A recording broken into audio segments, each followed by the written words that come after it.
बहुत बार चर्चा होती है एनजीओ की।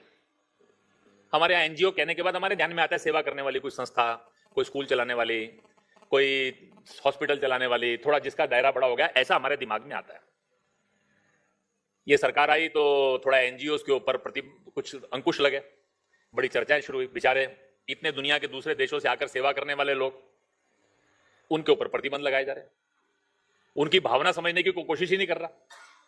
ये एनजीओ क्या है, ये हमारे ध्यान में आता है क्या? थोड़े समय पहले ग्रीन पीस पे प्रतिबंध लगा।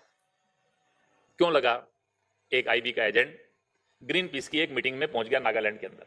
वो मीटिंग किस बात में थी? मेघालय के अंदर। उनने बताया कि सारे क्षेत्र के अंदर बहुत यूरेनियम, तरह तरह की चीजें उपलब्ध हैं। सेंसर लेकर गया था, उसकी ट्रेनिंग दी, और इस सारे क्षेत्र के अंदर कहां कहां उसको मार्क करो।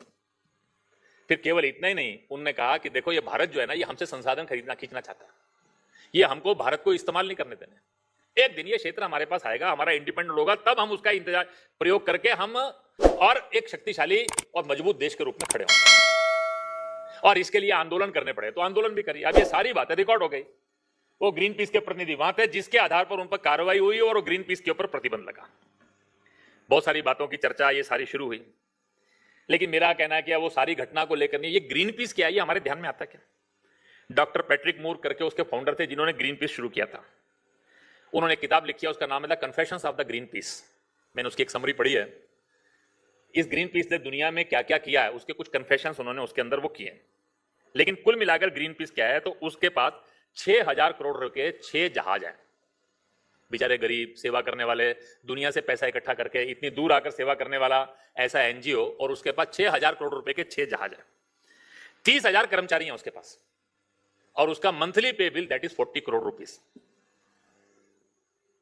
हम कल्पना कर सकते हैं कि दिस इज एन एनजीओ।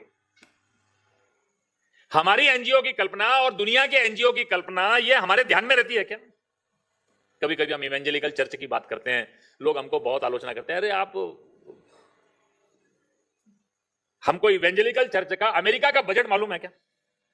मैं अभी 2014 का बजट उनका देख रहा था, आप सुन के हैरान होंगे। अमेरिका के इवेंजेलिकल जो चर्च है उसका budget that was the $200 billion.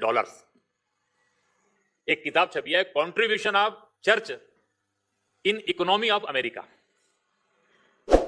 America में किसी भी राज्य का बजट इतना नहीं है जितना वहां के चर्च का बजट।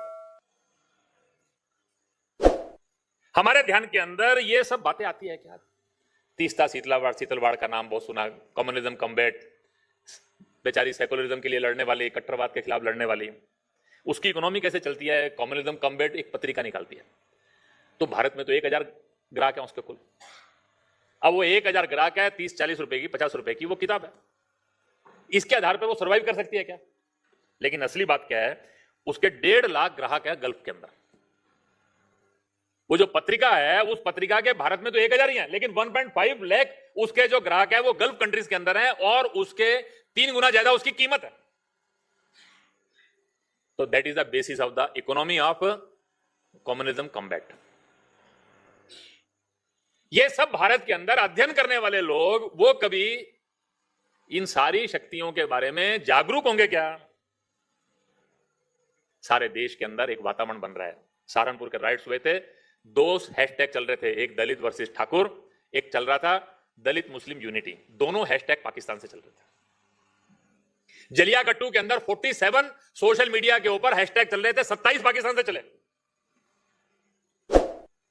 ये ऐसे ही नहीं होता है। एल्गार परिषद के अंदर मंच के ऊपर वो लिंगायत का अलगाववादी आंदोलन चलाने वाले भी मंच पर आते हैं, जिग्नेश मेवाणी भी आते हैं, बस्तर के अंदर लड़ने वाली सोनी सोरी भी आती हैं, पंजाब से सिमरनजीत सिंह मान भी आते हैं, उमर खालिद भी आते हैं, और ओवैसी के प्रतिनिधि भी आते हैं। That is not by accident. सारे देश के अंदर एक बहुत बड़ी मात्रा में आने वाले समय के अंदर एक बहुत बड़ा चैलेंज है। ये सोशल मीडिया के कारण से ये चैलेंज और बड़ा हो गया है। देश को तोड़ना, उसके लिए जो प्रयास चल रहे हैं, हम कल्पना नहीं कर सकते।